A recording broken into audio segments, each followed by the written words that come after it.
and the muscles inside that compartment, they cannot expand. When there is a swelling, they cannot expand, and because of that there is a compromise on the blood supply, and it causes pressure on the blood vessels and the nerves. The same thing happens in our life also. The 24 hours in a day is fixed. We cannot expand the day, and in that, when particularly the professional life expand, we spend 8 hours, 10 hours, 12 hours for our profession. The other compartment, that is social life, the family life, or the personal life, that is compressed, and that causes the problem, and that is what the work-life balance. Now, about our faculty, we have 5 experts on the subject. We have Dr. Sivasankar, the past president of Indian Orthopedic Association. We have Dr. Atul Srivastav, president-elect of our association. And then we have Dr. Ram Chadda from Mumbai. He is also the vice president of our association. Then we have Dr. Rajiv Raman from Kolkata. He is a practicing consultant surgeon in Kolkata and honorary secretary of West Bengal Orthopedic Association. We have Dr. Taral Nagda. He will be joining us soon. He is a pediatric orthopedic surgeon from Mumbai and a very innovative, very creative person. And he has a lot of ideas which are like ideas outside the box. Dr. Ajit Kumar is going to be a facilitator with me, and he is from Bangalore, a very famous trauma surgeon. Something about the workshop or this webinar. This is not going to be a didactic lectures. We are going to have interactions, and by the interactions, we are going to bring some important points. And I also suggest you that if you have any question, please participate by asking the questions. You can ask your questions on WhatsApp. The number for the asking question is WhatsApp number 97129256000. Before we go for the interaction, we will have a short assessment whether your life is affected by this situation or not. So I will have 8 questions. I am starting that presentation.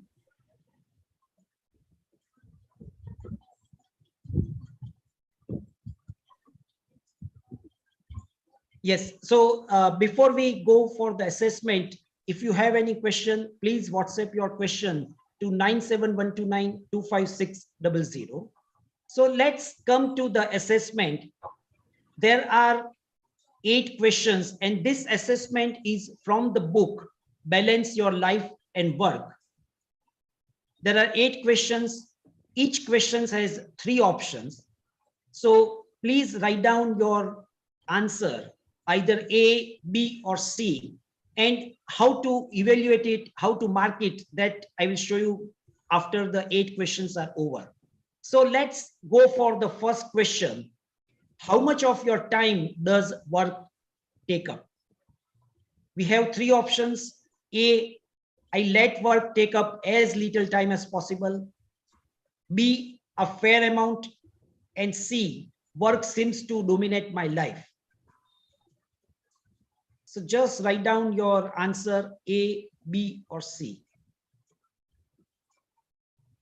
The second question, what position does work hold in your personal life? The first A is, once I am out of work, I forget about my work. B, I do spend some time thinking about work when I am at home. Option C, I think about it constantly, whether I am at home, whether I am at work. The third question is, how often do you find yourself getting swamped or overwhelmed by the task? A, never. B, occasionally. And C, quite often.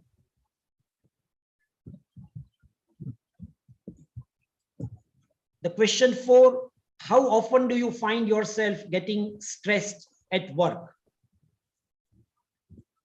Option A, almost never. B, occasionally. And C, all the time.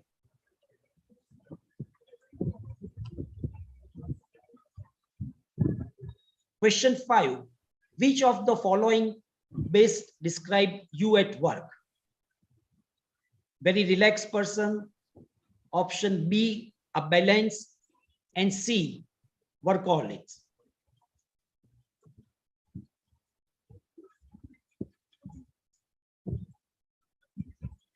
The question 6, do you feel you have enough time for yourself outside work? A, yes. B, most of the time.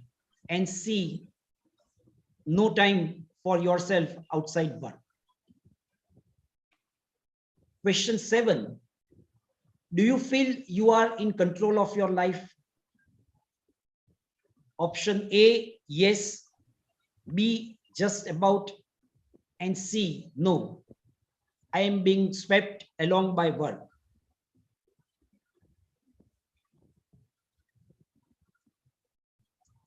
The last question, are you happy with where you see yourself in 3 years?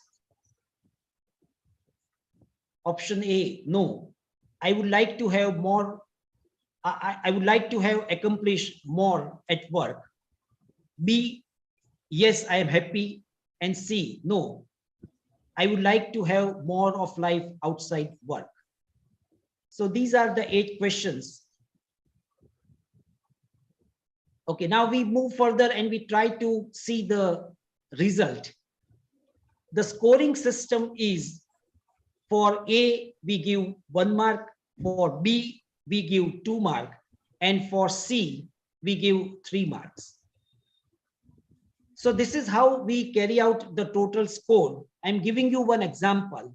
Suppose of the 8, there are 4 answers A, 3 answers B, and 1 is C. Then it comes to 4 multiplied by 2, 3 multiplied by 2, that is 6, and 3 multiplied by 1 is 3, and the total is 13. So before I give you what is the importance of this scoring, or what do we understand by this scoring, I would like to ask our experts what is their score. So I start with Dr. Sivashankar. What is your score, sir? I had solved it earlier, it was 13, but it has come 12 now. When you are asking the question, it has come to 12. Well, okay. Dr. Atul Srivastava, what is your score? Yes, sir, you are mute. We can't hear you. Sorry, 15. 15. Okay. Dr. Ram.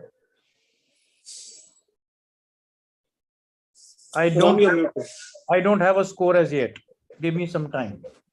Okay. Fine. Then we have Dr. Rajiv. 14. 14. And Taral. I'm confused. I am not beyond the passing line. No, but do you know what is a passing line? So it must be around 9.5. 9.5. Okay. Fine. Let's see the result. The score, how we understand the score. If your score is between 8 to 14, then that means that you have a plenty of time for yourself. Particularly if you are on a lower side, say like 8, 9, then you need to ask a question to yourself that are you doing justice to your profession? Means, are you giving sufficient time for your work? If it's 15 to 19, then it's considered as a healthy balance.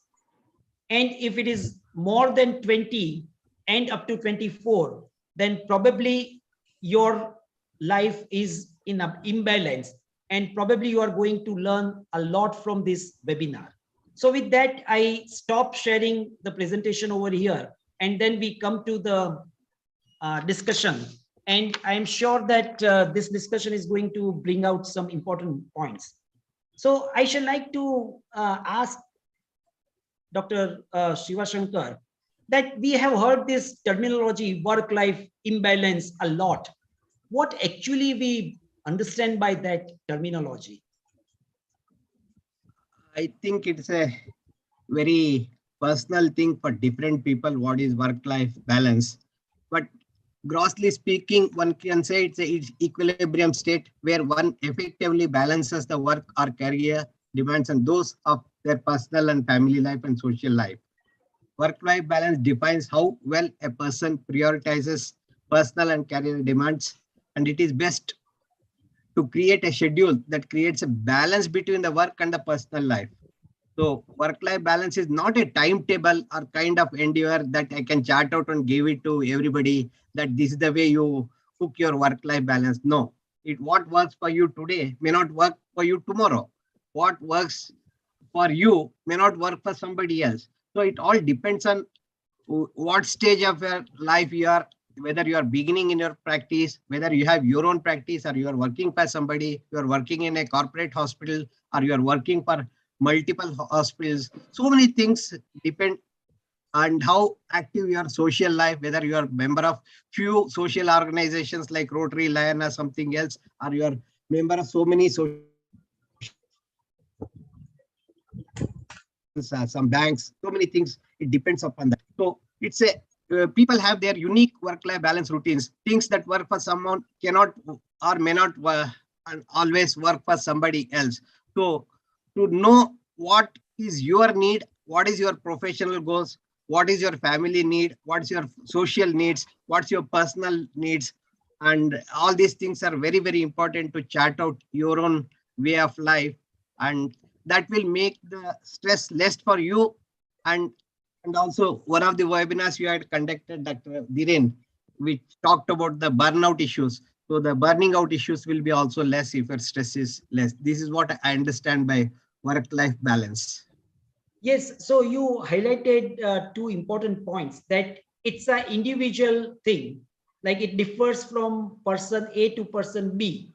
So what is a balanced life for me may not be the balanced life for someone else. That is the first thing. And the second point which you brought out, that one of the effect of work-life life imbalance is, in a long run, it leads to burnout.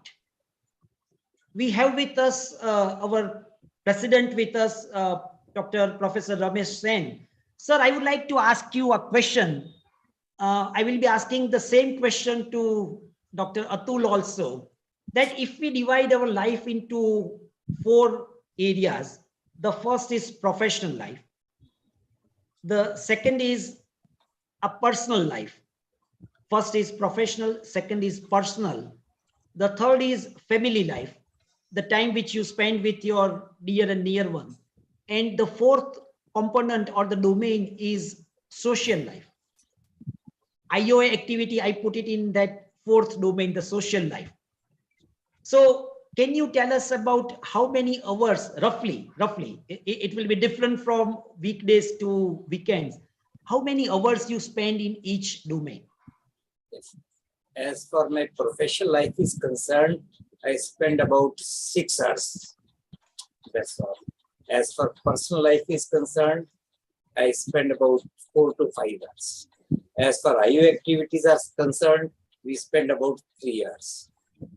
And that is the way we actually almost all the days practically. But because the weekend this year, it's a traveling time much. So whether you ascribe, because I love traveling around, so that comes to me as a kind of a leisure time also. Traveling, going, meeting. So that time doesn't give me stress. I enjoy going around. So that is a pleasure time for me. Okay, but you said that your personal component is 3 to 4 hours. Yes. But then what about the sleep? If we consider the sleep as a personal component, then how much is your personal component? How big is your personal component?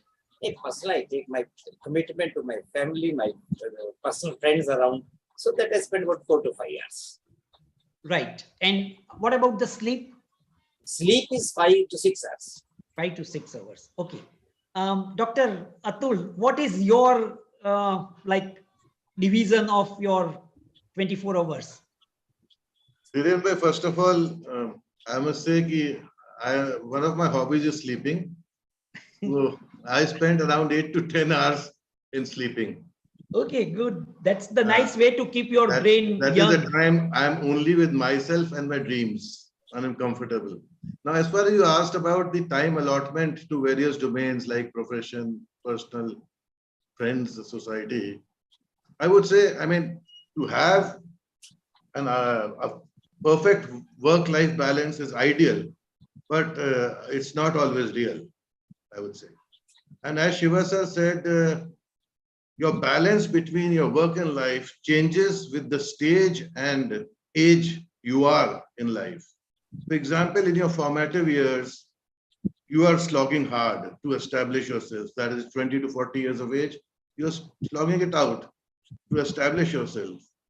40 to 60, you're kind of relatively matured, kind of relatively established.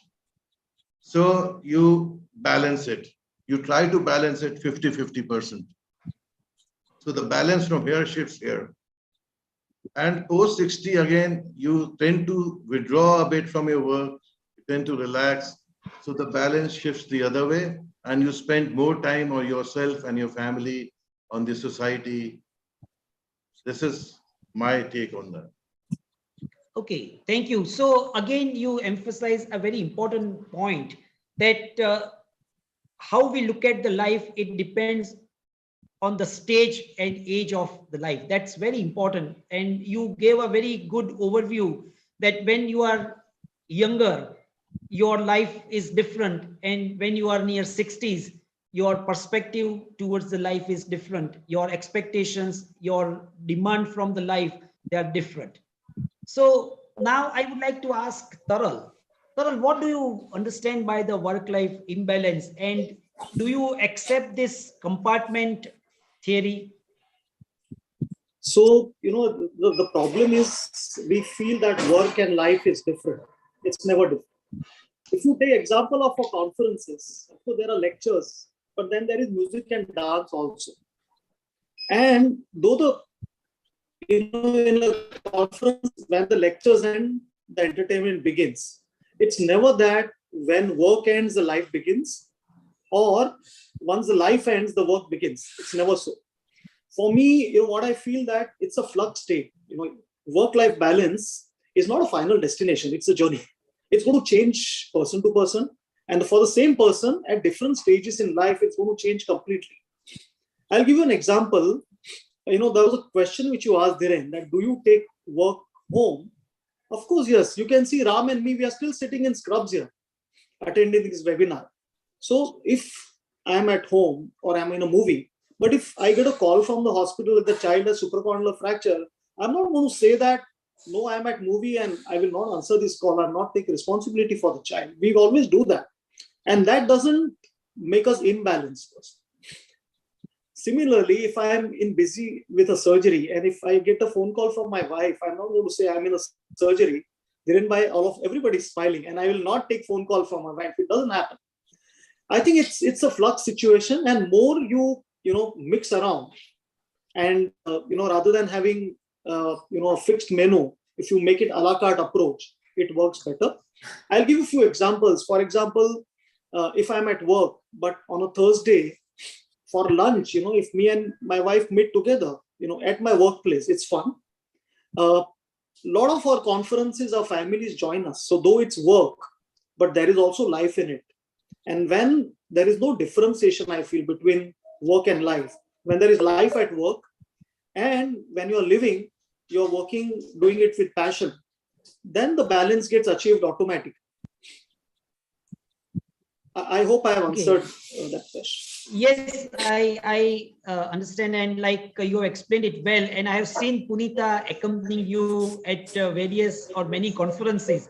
So that is what you said, what you teach, you also practice, or what you preach, you also practice. That's Dhiren, that is not just to collect the shopping bags at the stalls.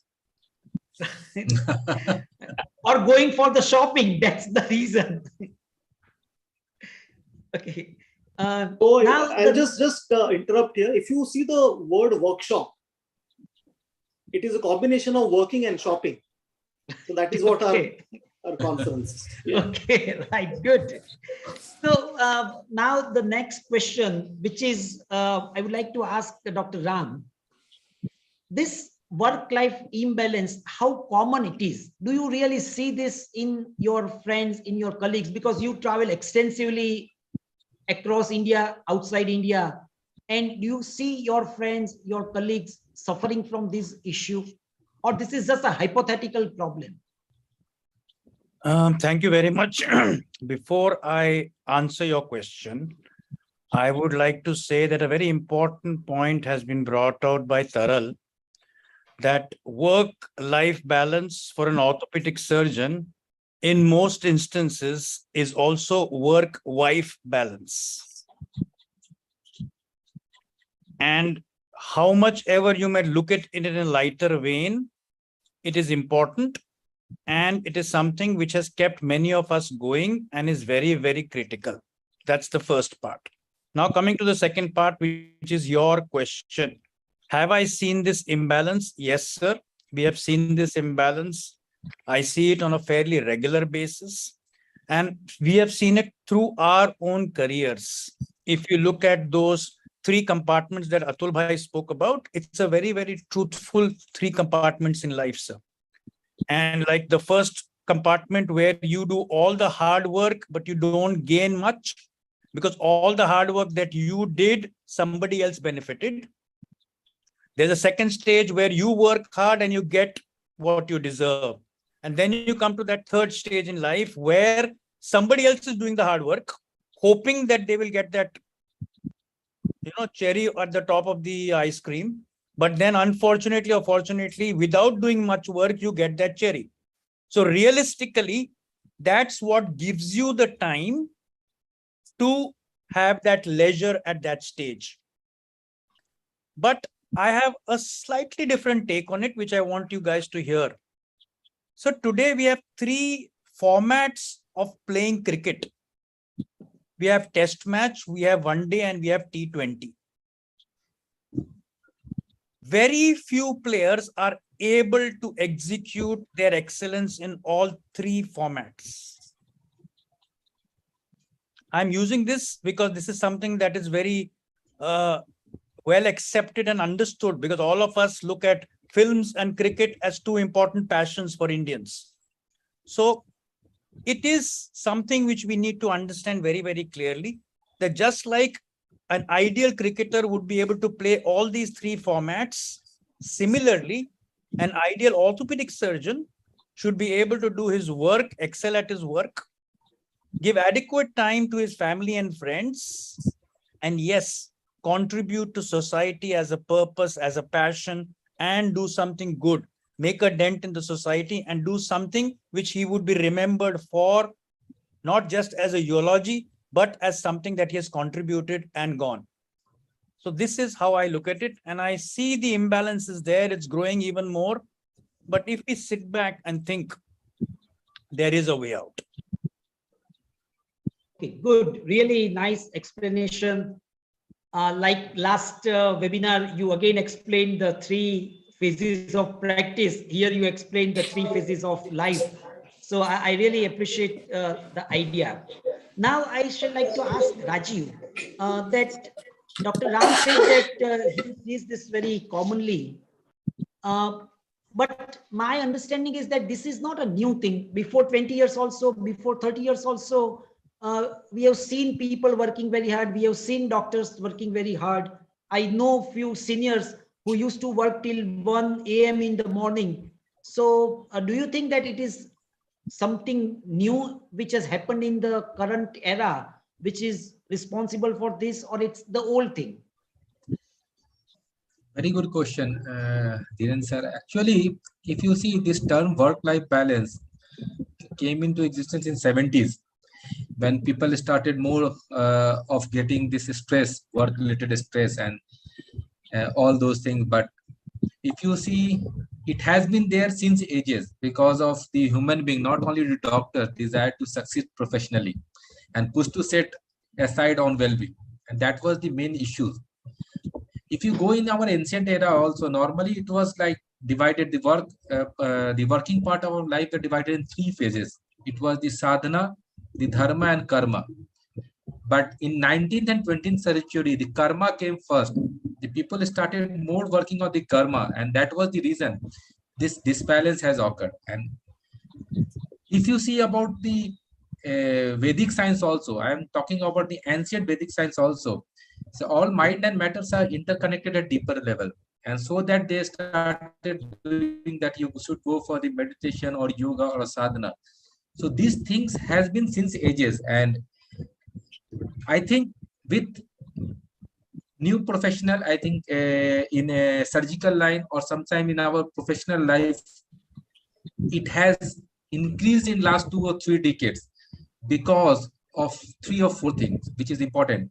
First thing is that everyone is trying to succeed another one. I think this has been the part of the professional life. So you see someone, you make him that, yes, I want to be like him. And that is one part of the professional commitment you make. That's I want to become the athlete. And for that, you imbalance your work and life. So all these things are very important. And if you say me, it's not since 20 years, 30 years or 40 years, it's since ages. The only thing, like previously they used to use different terminology, and now we are like giving or like using a different terminology. Yes. Otherwise, like the concept was or is age old. Yes. Okay, good. So now we ask a very important question, because all of us, when we say like we want to diagnose chicken pox or we want to diagnose monkey pox, we ask one simple question: what are the symptoms of this condition? So I would like to ask Dr. Siva, what are actually the symptoms of this condition? Let's forget about the definition. Is it new or old? But if I want to identify this condition in myself or in my family member or in my friends, what are the symptoms which gives me a suspicion that yes, this is probably a work-life imbalance? Yes, sir. You should give that 8 questionnaire to everybody and ask them to write. If their points more than 18, then you can diagnose very easily. Okay. Jokes apart. Unfortunately, like none of our expert had a score more than that. So yes, that's correct. It's very difficult to say that I can diagnose, because everybody has his own way of doing the life. Because if you ask me, I travel almost every weekend, going to some part of the India to give lectures and coming back. So I really, traveling itself is stressed out. So everybody is stressed out some way or the other. But if you ask how to diagnose somebody who is a regular professional person, then yes, who is available all the time to the patient, he is available in the hospital round the clock, and his mobile is freely distributed to everybody. Whenever he is in the conference, his mobile is always ringing.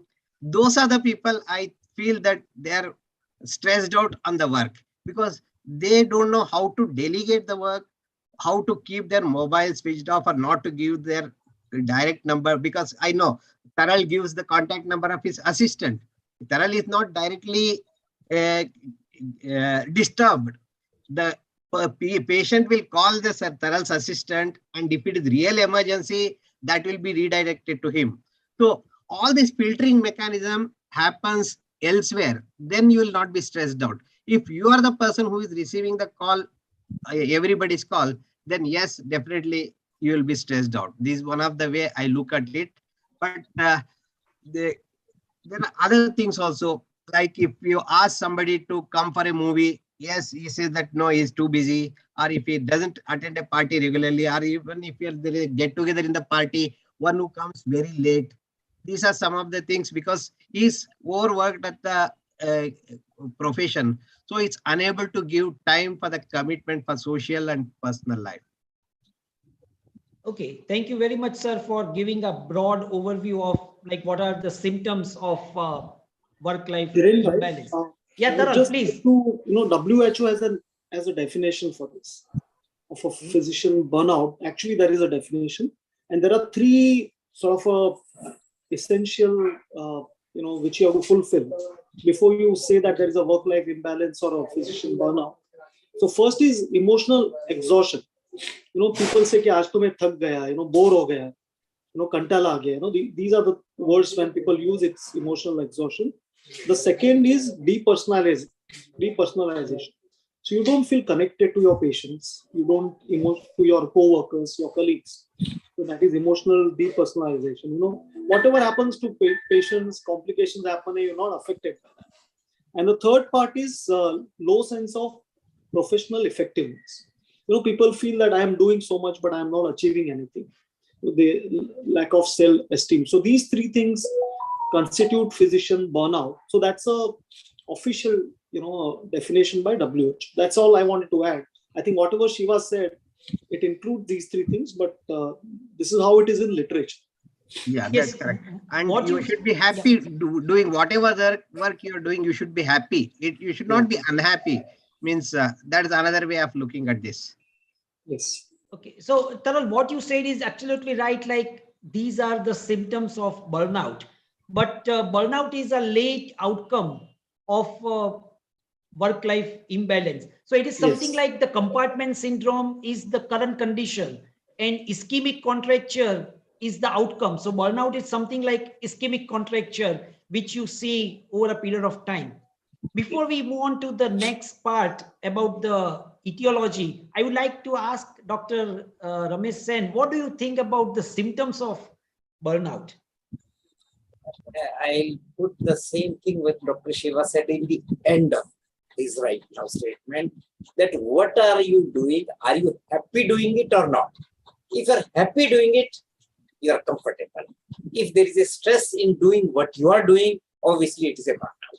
So for me, enjoying my surgery, feeling a kick out of completing the procedure, enjoying my interaction with my patients, really happy to see hello to every first patient till the last patient.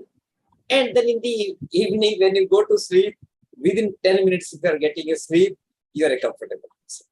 If there is anything wrong in that, either in your surgery, if you are stressed out, in your patient examination, you start getting bored up, or you start really sending the patient as faster that you can, the patient doesn't feel satisfied.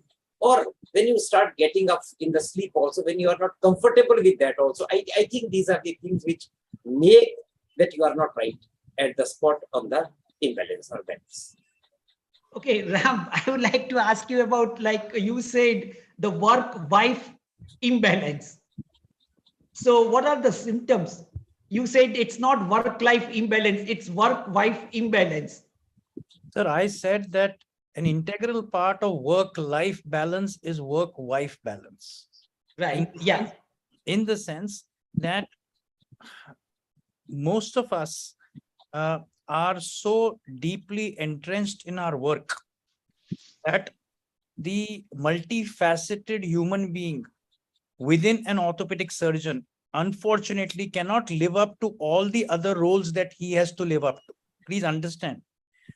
Any successful orthopedic surgeon, and I see 8 of them on the screen right now, they have compromised to some extent in being good fathers, in being good sons, in being good partners.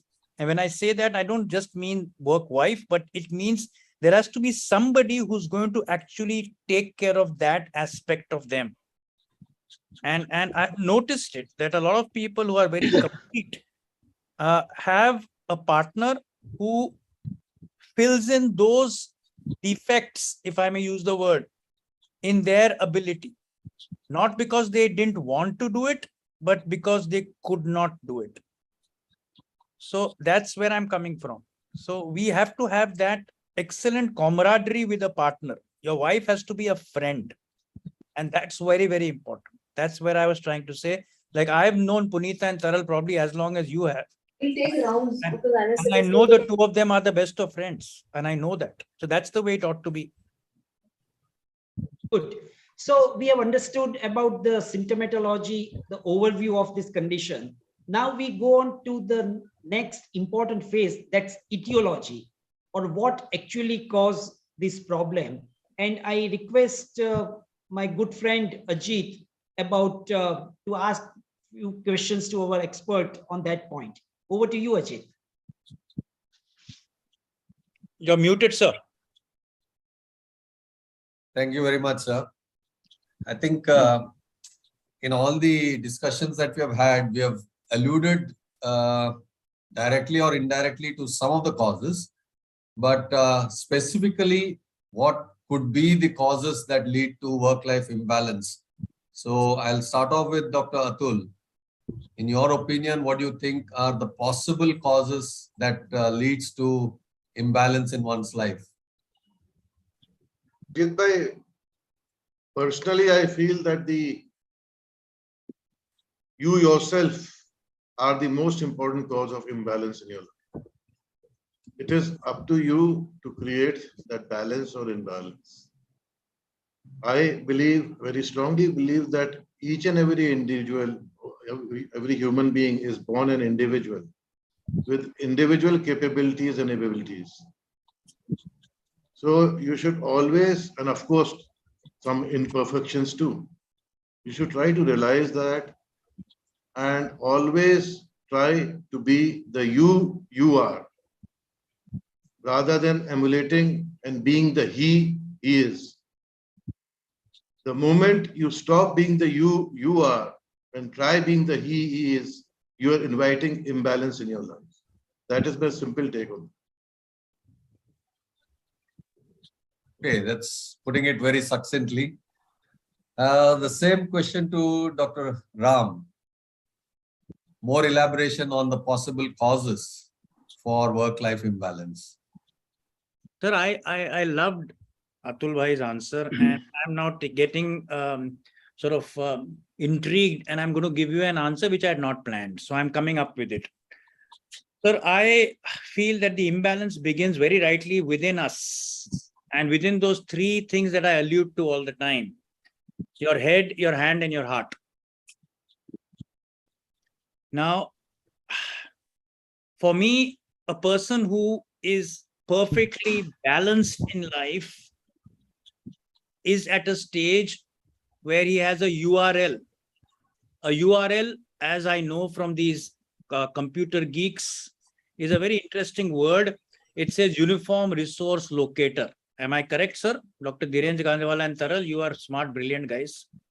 But for me, URL means unplugging your head, U, relaxing your hands, H, and L, listening to your heart.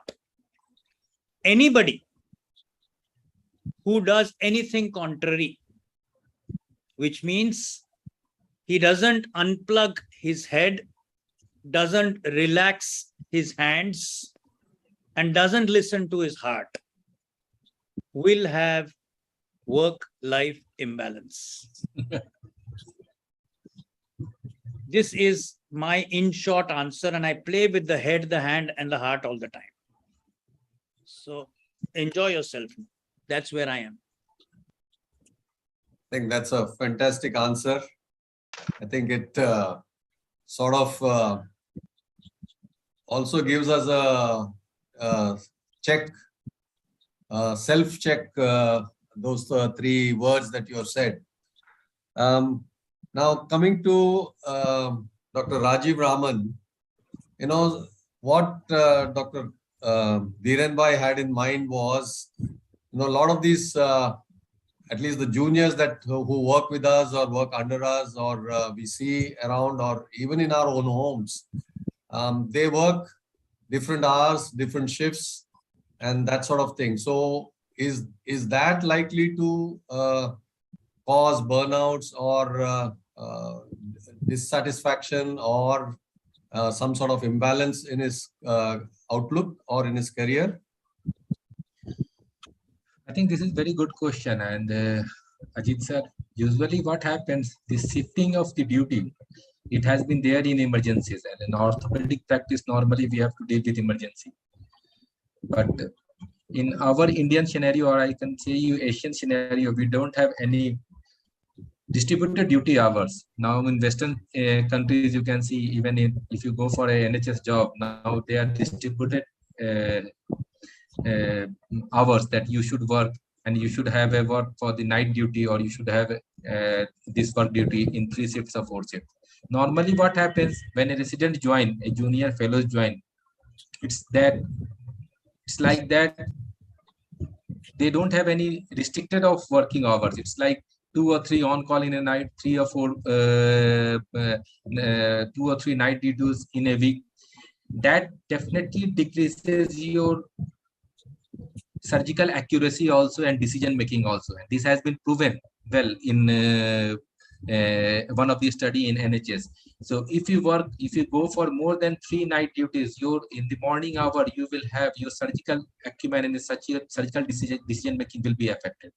So I think the shifting of duty is important, and limitation of this duty hour is very important, and that guideline should come, and sometime it will come, I think. And this is very important to have a perfect work-life balance in residents and fellows also.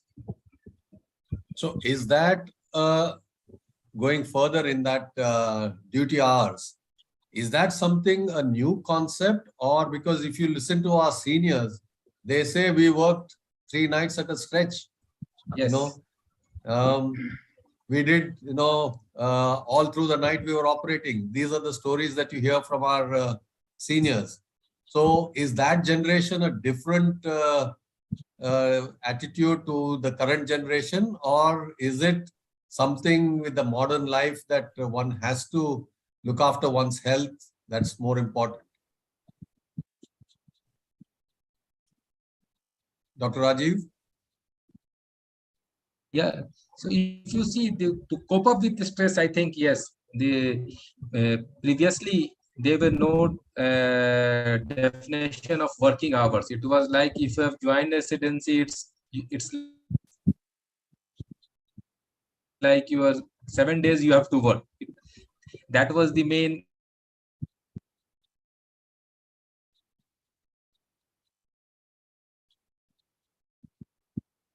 Also, people don't have any particular working hour or something like that 15, 20, 30 years back. With last 10 years, if you see in US or UK, they have made guidelines say, yes, this should be your working hour, so that you should have a good professional and surgical acumen when you are working in emergency duties. And that is very important when you are dealing with emergency cases. I think in time will come when we will have to change our concept, and usually with time, we changes our training program also. And I think in due course of time it will come. The work-life balance will come in some. I think some type of thing will come in the MCI also or NMC also, so that people will. And I think there should be. I think IOA has taken a very good task to have a webinar on work-life balance. I think it should be with the National Medical Council Commission also. We should have this for all professionals, not only for orthopedic surgeons, for all professionals. So how you should go for this work-life balance. Okay, thank you. Now, Dr. Shiva. Yes. What about how difficult is it to strike a balance when both the husband and the wife are professionals? We see on the IT side, a lot of issues happening there. Is there a similar sort of experience that you have noticed or seen amongst the medical fraternity? I think there are varieties of professions the spouse can be involved. She can be from the same profession, same specialty, or just a medical doctor with some other specialty, or a paramedical like my wife, who is a microbiologist. So it makes a lot of differences. And also, sometimes if the wife is working with a government institution or some other body where she is on a transferable job, etc., the problems are entirely different. So you cannot put all these different types of fruits in one basket. So there are definitely advantages of both the couple working, and there are equal number of disadvantages also. Like if both of them are working, they can understand the demand of each other. It's financially very sound because it's double engine. There is both of spouses are working and earning money, and management of the house also becomes to some extent good, because both the spouse think that it's their job and it's not only the job of the wife.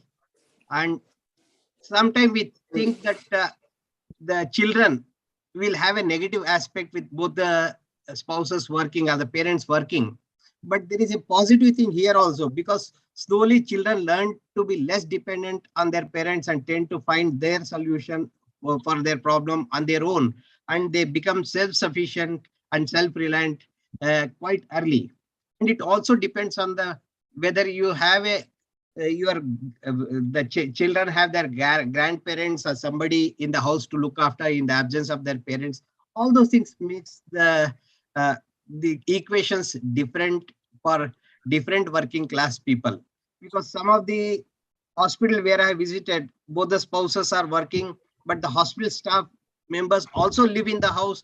They look after both the house as well as the hospital. So there may not be that imbalance to a great extent because of the help they receive from their own hospital staff. So this is about the positive aspect of the both the spouses working. But the negative aspects like disadvantages are there is a increased set of challenges because both of them are working. The stress is increased because both the spouses want to achieve something in their life, which they will be bogged down because of the family life or personal life. Then it might be difficult for the lady to manage the family as well as the professional life, and sometimes they might have to sacrifice. So these are some of the problem, especially if the spouse is at a different place due to transfer or something, then proximity to the partner is also less. So the domestic affairs and other problems creep in. So this is how I look at the way it can affect the life. So there is both pros and cons for this, both the spouses working. While you're there, can I ask a personal question? Yes. You're a person who's running away every weekend, and both of you are professionals. So how do you make up for that with your spouse? Okay. I'll make it a point clear that though my wife is a microbiologist, but she has been homemaker for the initial 20 years. Now she is a school teacher. So what she loves to do, she is now doing. So when my children were young, when they needed one of us, definitely she has sacrificed her profession and to be with the family. And I, as Dr. Ramesh Sen sir said, I do enjoy going out to places, and it's not the stress. Interacting with people like you all people, and sharing my own knowledge, I do enjoy. So No, my question was, Dr. my spouse understands that I love doing that. So that is the reason why she has given me a free hand. She has never said or anything about my going out week after week for so many conferences. No, we want to learn from you how to pay back that freedom that you have.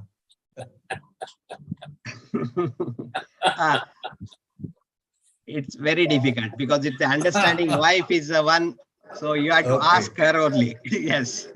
Right. Okay. Sorry about that.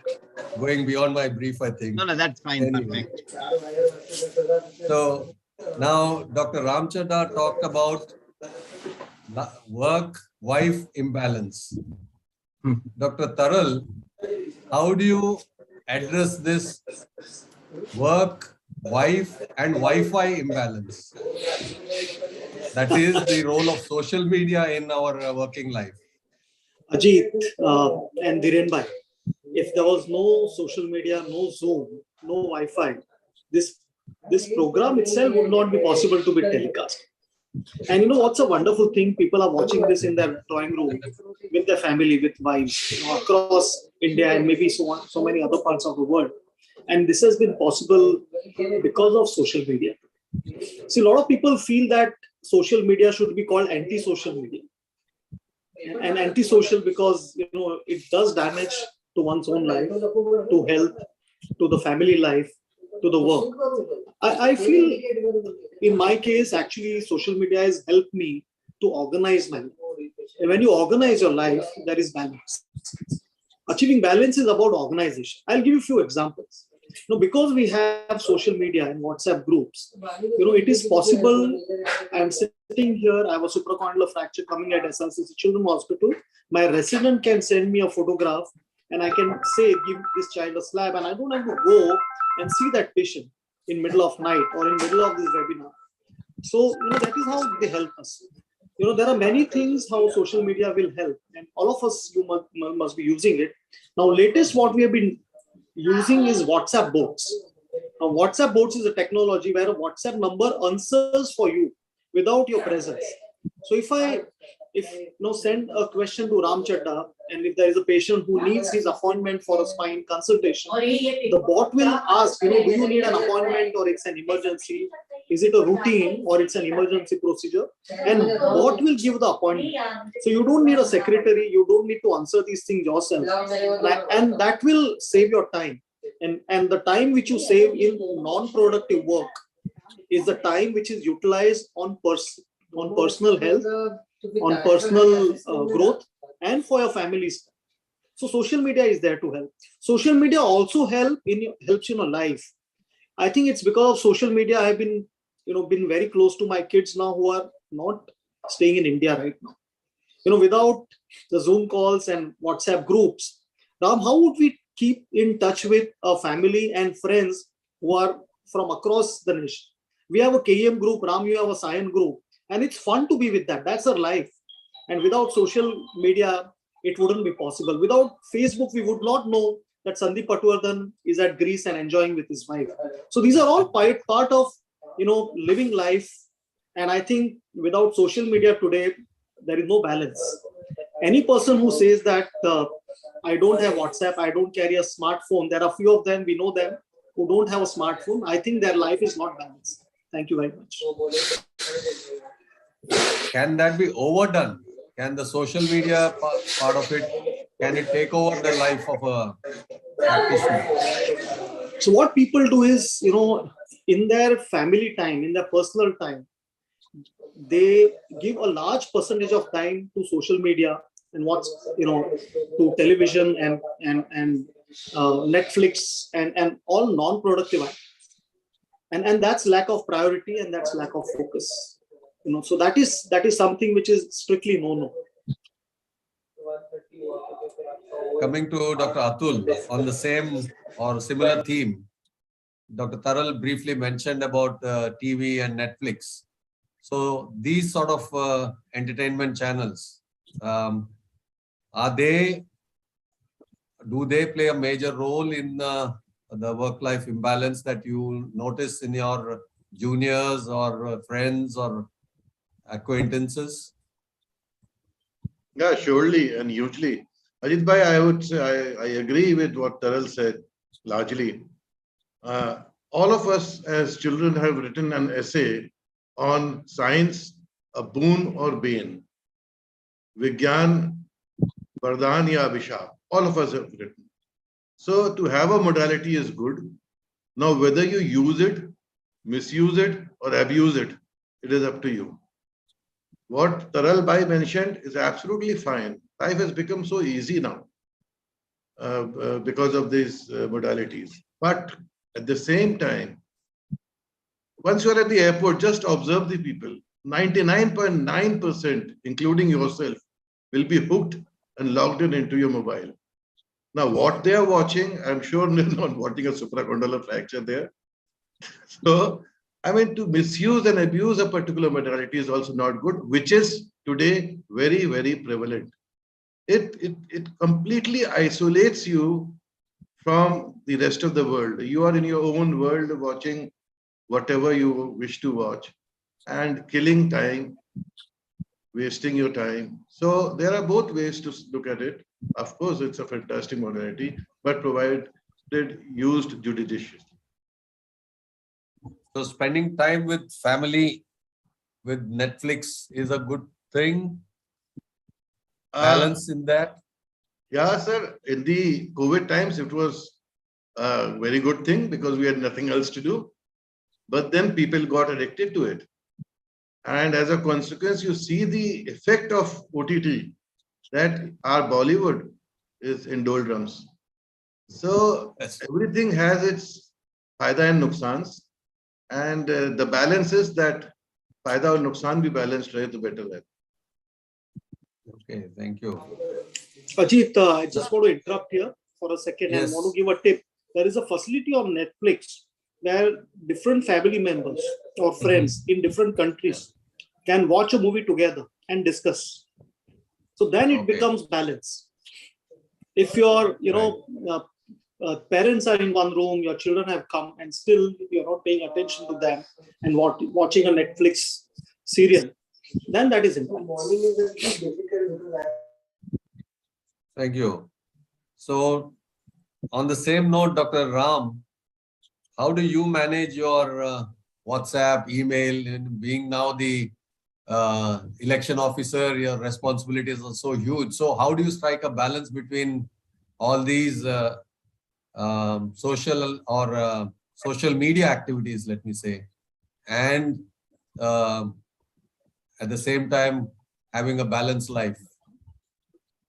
Sir, I have a very simple take on this, sir. Whether it's email, whether it's WhatsApp, whether the email and WhatsApp is serving you or you are a servant to WhatsApp and email is very, very critical. So email, WhatsApp is totally under your control. There are people who I know who are dear friends of mine who feel very unhappy because those two double lines never became blue. I am one of those guys who the day he got to know that there is an option of never making those double lines blue, and the only negative to it was you would not know if your message has been read by somebody else. So yeah, I've opted in for that. And I think that to be happy and be complete, that's the best way out. Sir, at the end of the day, it's only transmitting your thought or your message. Sir, the world has not come to becoming instant gratification, Amazon Prime. Each one of us has to understand that very clearly, sir, that we cannot be dependent on email, WhatsApp, and it should not be an integral part of us where that technology is overpowering our lives. No, sir. So yes, be happy, use it sparingly, use it for leisure or pleasure, as mentioned by Taral. As a group, perfect. Use it for transmitting medical records and discussing cases in groups, fantastic, big asset, big boon. But if you are looking at it as a form of communication, sir, I still believe in picking up the phone and talking. And for me, a hug, a deep, meaningful relationship is far, far superior than watching a movie on the screen at the same time in 4 different parts of the world. So for me, I believe in deep, meaningful relationships, which have to be physical as well. I'm still a very social animal. And the other modalities, whether it is email or WhatsApp, is only a modus of communication.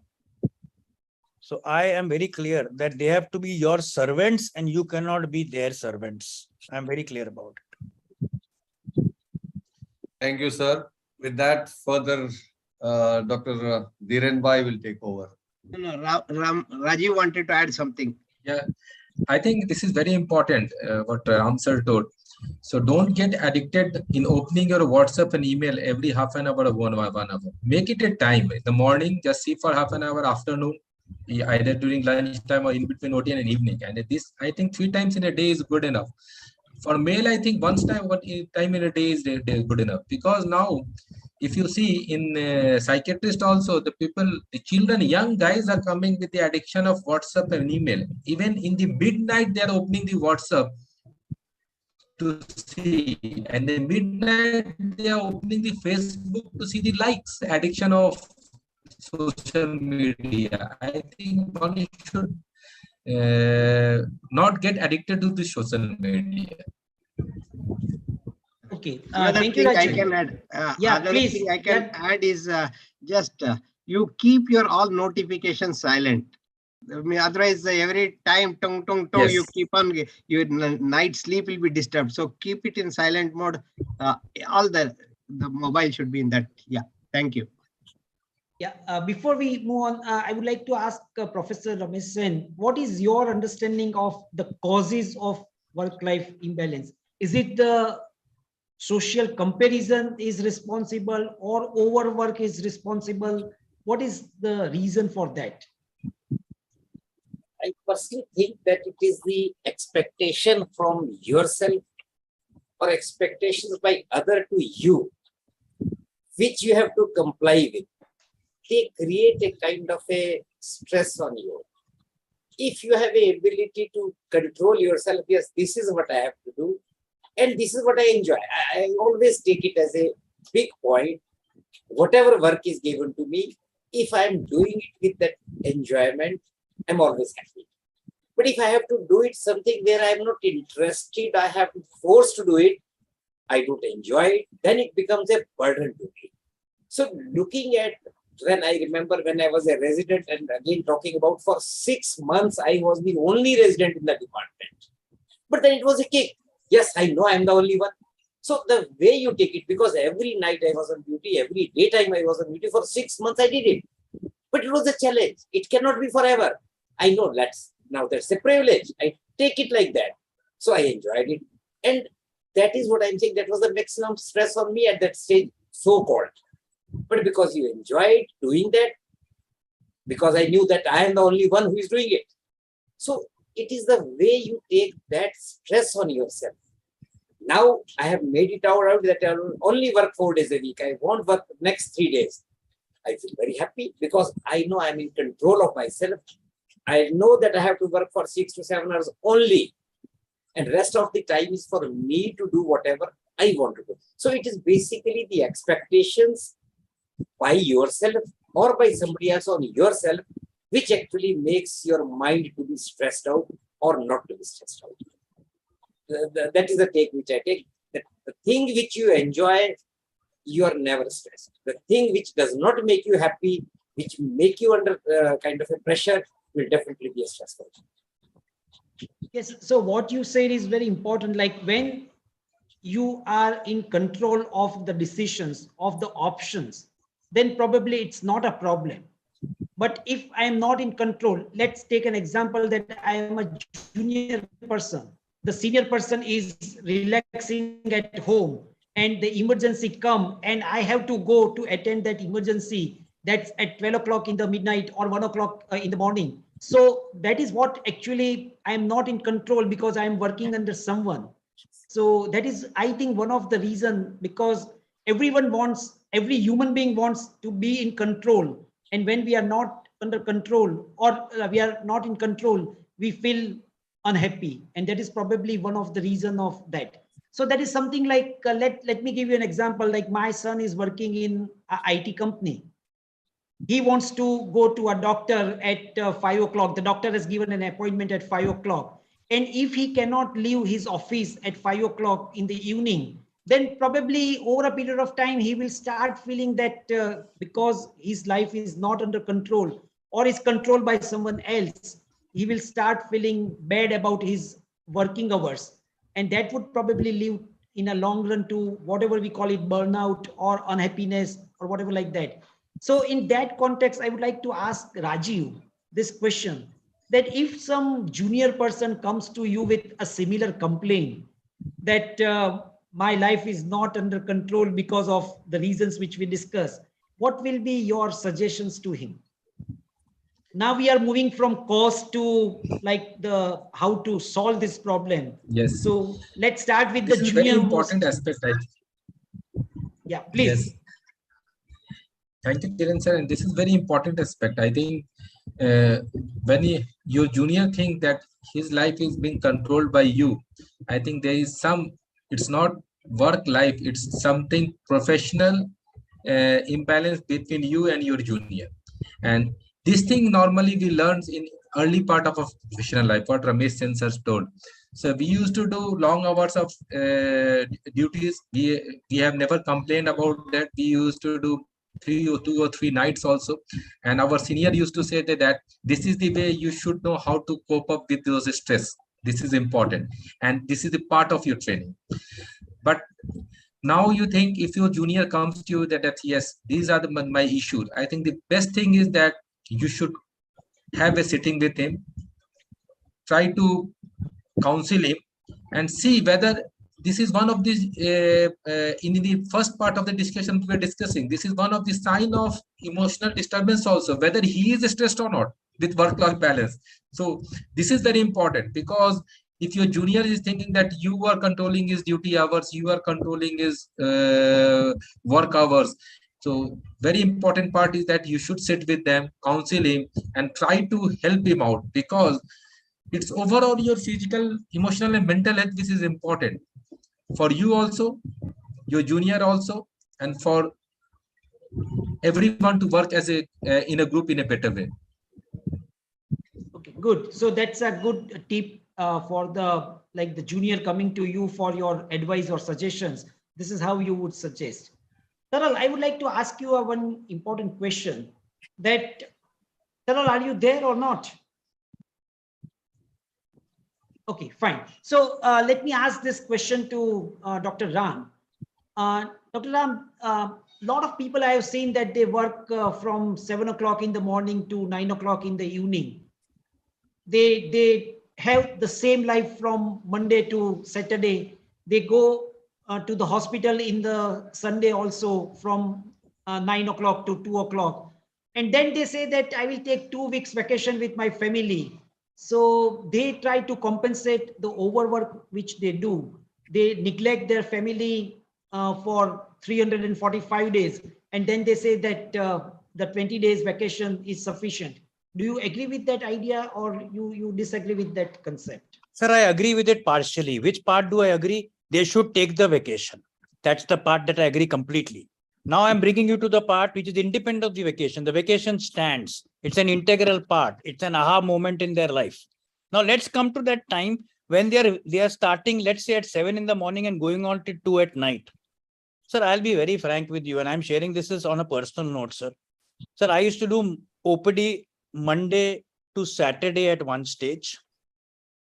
During COVID times, I shut down my OPDs for a certain period and then resumed work. Now I've reached a stage where today, when we are now looking at almost non-COVID level of work, I'm doing clinics only Monday, Wednesday, Friday. I used to run to 3 hospitals. Now I do clinic only at 1 hospital, Monday, Wednesday, Friday. And sir, I may share this with you that when I was working Monday to Saturday and working like the guy you spoke about, 7 in the morning till whatever it may be, let's assume if I was making 100 rupees and touching 100 lives. Now when I work Monday, Wednesday, Friday, I make 90 rupees and touch 90 lives. And I am getting 3 days, so-called holidays, every alternate day. So it is something which, if you try it, you will realize it, sir. I mean, Richard Koch had said or spoken about the 80-20 principle, the Pareto principle and all those things, where they said 80% of your work only gets you 20% of happiness, and 20% of work can get you 80% of your happiness and everything. It really works, sir. It's even a 90-10 ratio for me. So I believe that the first part is wrong. You should not do so much of work. You don't need to do it. But yes, taking those holidays, very important, sir. Please take him. Because every time that you take those holidays, those 4 hormones work the most: your endorphin, your dopamine, your serotonin, and your oxytocin. And those are important, integral parts for you to live long. So please take those holidays, sir. Okay, Ram, there is one interesting comment from one of the viewer. And I think that we need to answer, the senior people should answer that. The comment says, or the question says, that you all are beyond 60 or near 60. You have earned enough. And now you are telling us that you need to cut down your working hours. When you were young, you have worked very hard. And now when it's our time to work hard, you are suggesting us that don't work very hard. So how would you answer that question? Professor Sen, what would you tell to this young person who has asked the question? I have got, because we were also young. We also had the other people telling us what to do. We also had gone to same things. We will definitely say, if we are looking back at that time, the stresses were high because we were listening to somebody else, we were trying to comply. But one thing is very certain. If I am given a job to do something, I know it, I have to do it. And if I have to do it, why not to enjoy it? You can do the same thing with a bad taste. You can do the same thing with a good taste. I know I have to complete it. So I personally feel it, take everything as a kind of a transit phenomena. We are progressing in the life. There will be a time when you are young, you have to do work, you are able to do work, and there will be a time when you will relax back, and when you have to have this kind of a extra freedom with you. So whatever the things come, we have to face it and face it with that positivity. Yes, I am young, I can do it out. Why I should feel tired about it? Why I should be not able to do it? So probably take the challenge in the face of it, enjoy doing it, and then go ahead. That's what my take is. Okay, thank you. Now let's ask Ram that there is one terminology which has become very popular, and time and again we see it in very newspaper or the magazines, digital detox. So what is actually what we understand by digital detox, and is there any relation with the issue which we are discussing? Sir, I love this question, sir. So digital detox to me is just like Dixit diet. So there are people who don't overeat and don't put on too much of body weight. They will never need Dixit diet. There are people who will splurge, get out of shape, and then they will do everything from intermittent fasting to fasting, no fasting to Pradushan to you name it, in whatever name, and they will want to come out of it. Digital detox is a very, very fashionable statement, sir. I have some friends who suddenly send a message on the group, Ram and dear friends, we are going off WhatsApp for the next 48 hours. Okay. There are some who even say we are going off WhatsApp for the next 52 weeks. Sir, I have not understood these people, sir. I am very clear, sir. I have a phone. I charge my phone in the room where I'm sitting right now, the drawing room. And I sleep in the next room, which is the bedroom. This phone will be left here for charging the entire night, despite whatever the battery manufacturers say. The reason it is kept here is I do not take calls. Sir, I have a valid landline. If anybody needs to reach me as an emergency, which is usually the hospital, they will call me on the landline. So this is my daily digital detox. The other thing that I do, as I said, I don't see those blue lines. Sir, my phone, my biggest problem in life is, sir, if I misplace my phone, I can never find it because I cannot call my own phone. It's unfortunately on silent, and all notifications, whether it is for messages, whether it is for SMS or for the phone ring, is always shut. So right now also, you will never see a phone of mine ringing during any meeting or anything. It's off. I mean, it's on. It will record the fact that you called me, Dhiren bhai, and as and when I get a chance, I shall revert to you. But otherwise, it's not there. So you do that. You don't need any digital detox, sir. I don't need Dixit diet, sir. Okay, I don't good. need intermittent fasting, sir.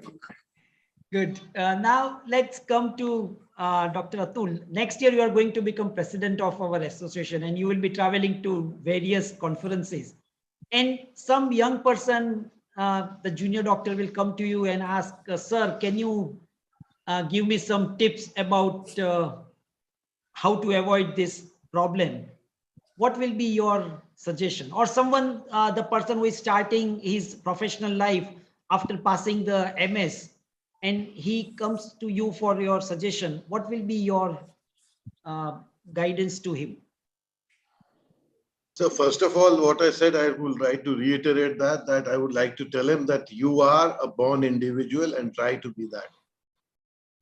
The second thing is that, and in this, because this is asked to me in person, so this is my view, what I would do. It may not necessarily be true for everyone else. I mean, some may, as Ram Bhai says, agree to agree, and some may agree to disagree. The fact is that if given a chance again, between the age of 20 and 40, I would work harder. Between the age of 40 and 60, I would work even harder. And around the age of 60 and thereafter, I would tend to relax. So this answers the query of our friend who questioned that at the age of 80, you can very easily tell us to relax. But we are not telling you to relax now. You have to slog hard to be in a relaxing mood when you are 60 or above.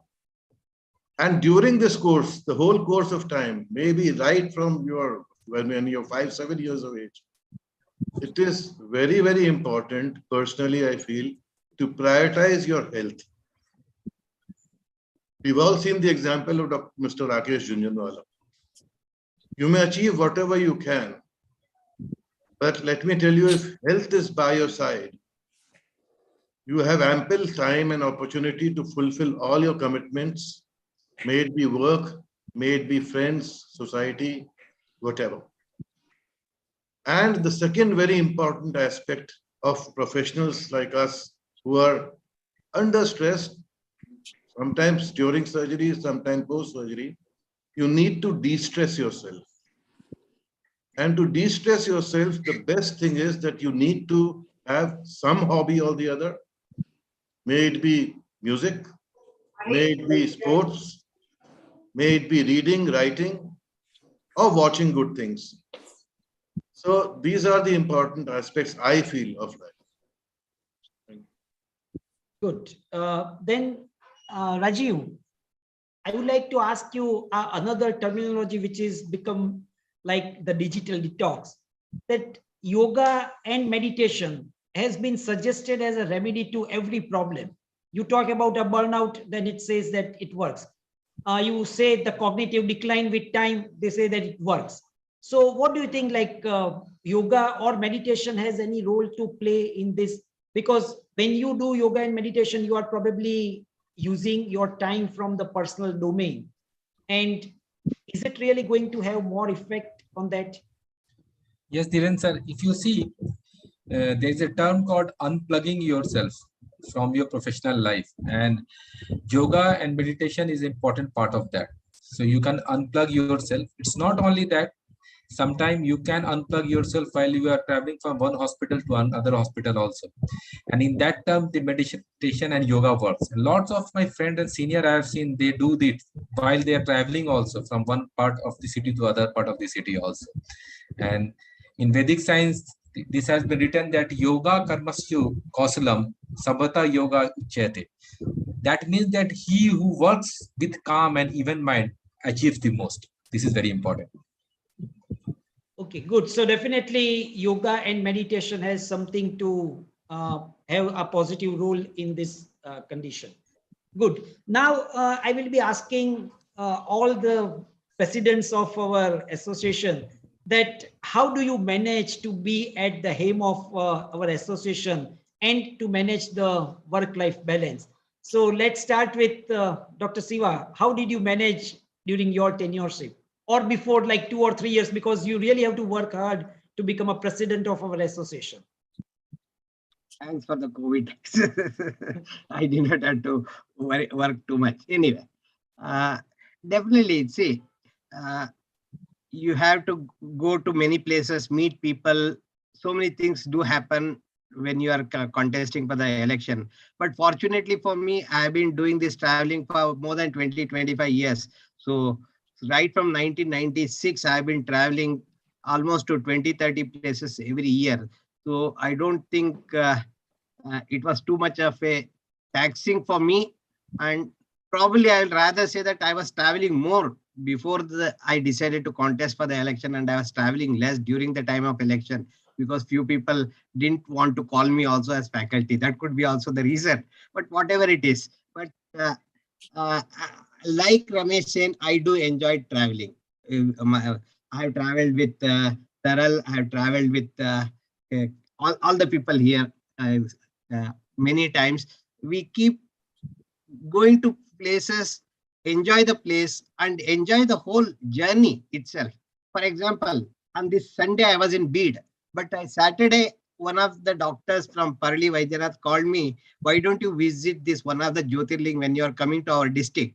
So though it is about 200 kilometers deviation, because I had to go out to Parli, then again go to Bid, again come back to Sholapur. But I said, yes, that's a good idea. And I went there and came back.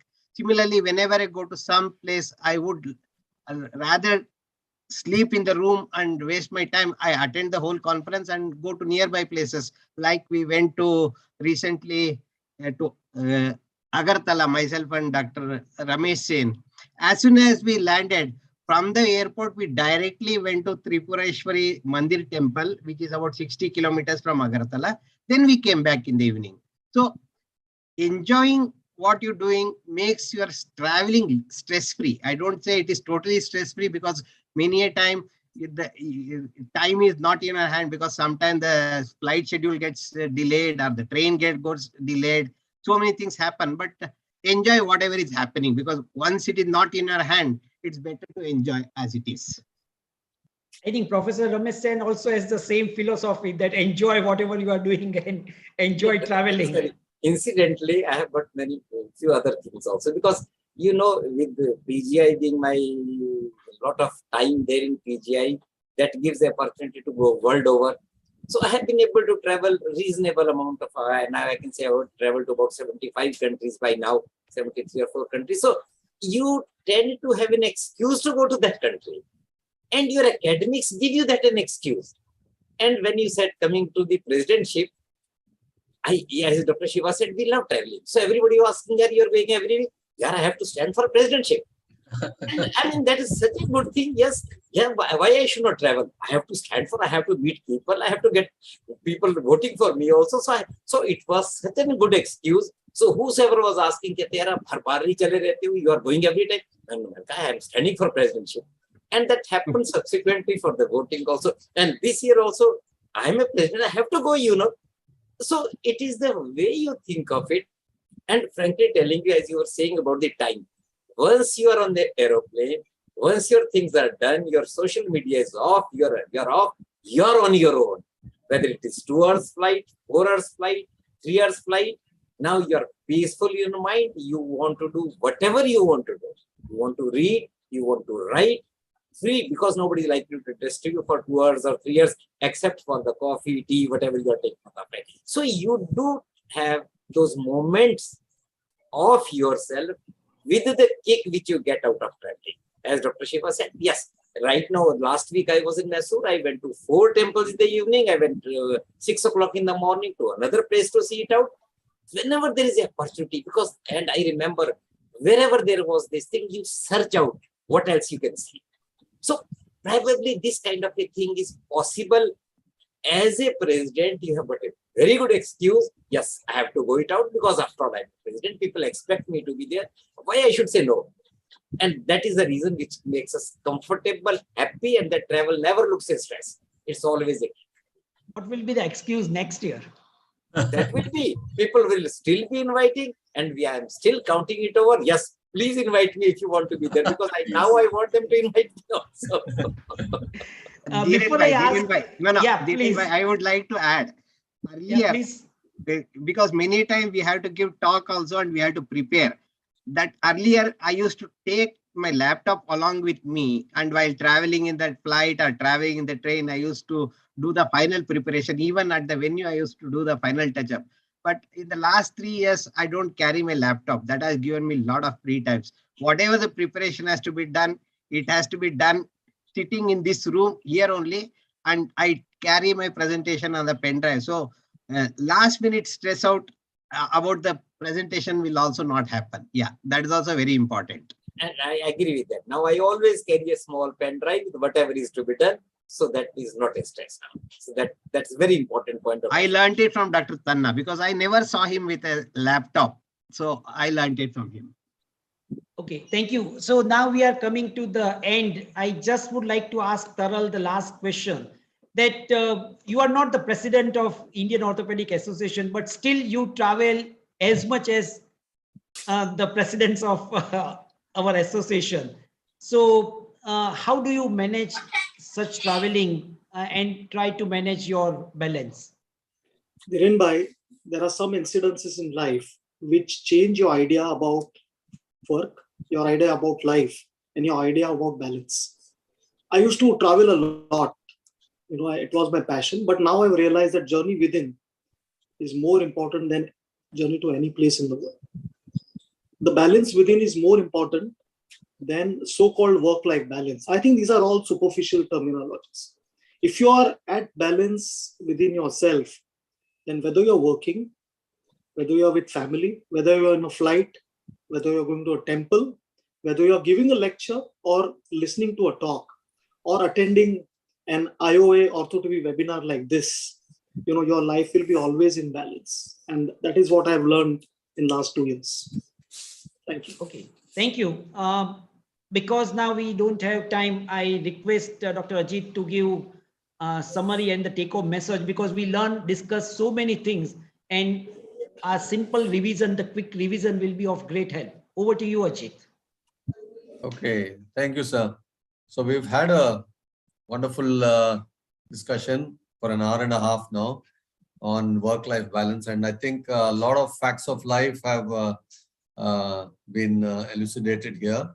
It started off with Dr. Dhiren talking about compartment syndrome and how ultimately it leads to workman's ischemia if there is no balance in life.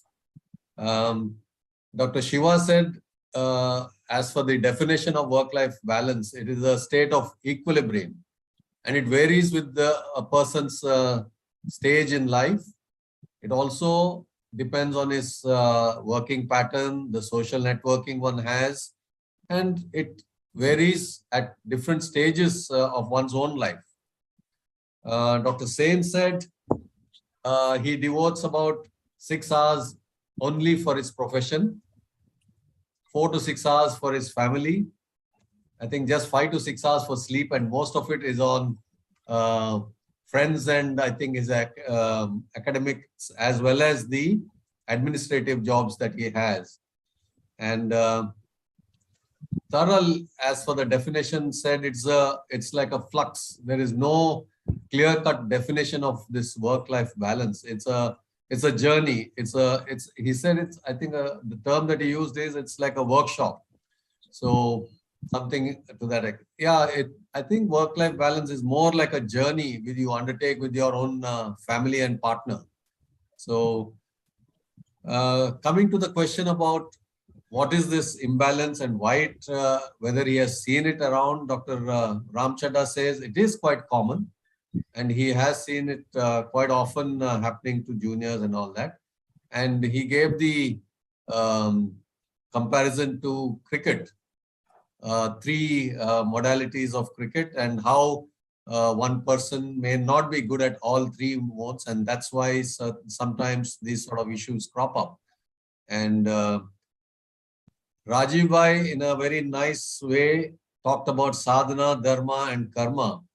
And he said probably it is this in the new age, the rat race, which may be responsible for this imbalance that we have. Looking at the other side of the fence may be one of the reasons for this imbalance. As regards the symptoms, Dr. Shiva said probably the best diagnosis would be a person who is all the time work oriented. He is like spending most of his day in the hospital or on the phone and looking forward to calls related to work. So such people display symptoms of definitely will suffer from work-life imbalance.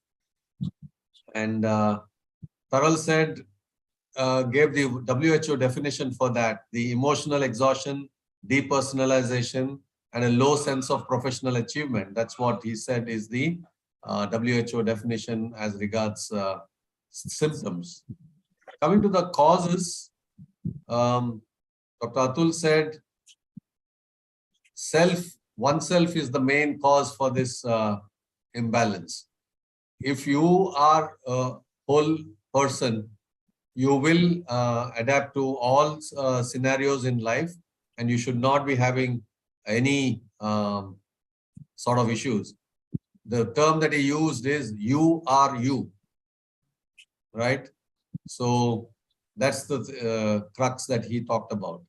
And Dr. Ramchadda, in his own inimical manner, said the head, hand, and heart. The URL is unplugging the head, relaxing the hand, and listening to the heart. I think very catchy words. I think I will keep using that in the future. Coming to the long hours that people do put up, or the juniors are meant to put up. Dr. Rajiv mentioned that, we need to sort of make sure that there is a definite cutoff limit for these working hours, just like it happens in the Western countries. We need to pay attention to our health and our well-being, including sleep and other physical activities that keep us in balance. And as regards the spouse, both Dr. Shiva about talking about the working wife, he said it could be it could work both advantageously as well as disadvantageously. It all depends on the rapport that you have with one another. And of course, again, it's the individual sacrifices that one makes that makes this balancing act all the more important. As regards the role of social media in work-life imbalance, Taral vociferously said social media is under your control and it is your it is to your advantage, and it has major benefits in the current scenario, particularly in terms of organizing your work pattern and also in conducting meetings such as this. And Dr. Atul said you have to prioritize your time for social media. It is under your control. That's what even Dr. Ram said. It's the whether it is the serve or the server that's important. Okay, so you are the master, so you need to control the social media. Coming to what Dr. Ramesh Sen said, it depends on yourself how you take up the challenges, how you think, whether it is a stress or whether it's a duty that you need to perform, and how you perform. Once you accept the responsibility, you got to go through with that, irrespective of how much time it takes. So you are the master, and you have to fulfill your expectations.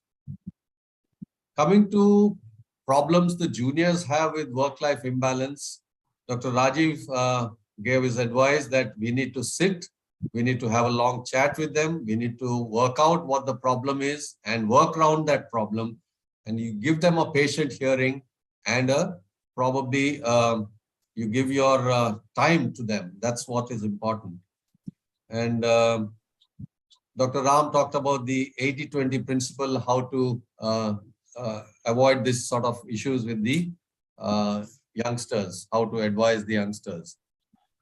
As regards digital detoxification, it's just a fashionable term according to Dr. Ramchada.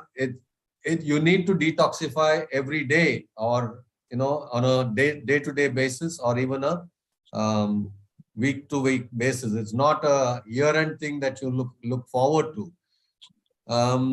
Again, Dr. Atul, about the advice to juniors, he said, work hard when you're young, slog it out so that at the later age, when you're 60 plus, you can relax and do certain other things that can be your passion, your hobbies and other things. Like most of our people here have been or are office bearers in the Indian Orthopedic Association. Dr. Rajiv said, yoga and meditation helps you unplug with all these stresses of modern living that you have. And the final question about travel and the hectic lifestyle all these office bearers have, everybody seems to be enjoying that. And so it's probably the outlook of one's life, how you take up the challenges and how you adapt to the challenges that you have, both on the family front, on the social front, and on the personal front, how you adapt to the challenges. I think that's what helps you overcome all the problems of work-life imbalance. Thank you. With that, I hand you over to Dr. Dhiren once again. Yeah, thank you, Ajit, for a wonderful summary of the program. And once again, I thank all the experts for joining and sharing their views with us. So with that, we end the session. Once again, sorry, like we overshoot by 5 minutes, but it was a wonderful session. So we had to continue. Thank you once again, and we will come with another webinar next month. Thank you. Thank you also. Thank you very Thank much. you. Thank you. Thank you, sir. Bye.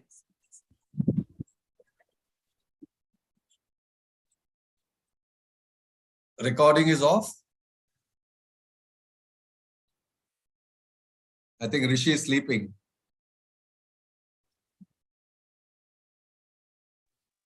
He must be achieving balance with his family. Chalo. Good night, sir. Hi, Taral. All good? Right. Yeah, Good all night, good. sir. Great. See you great. soon.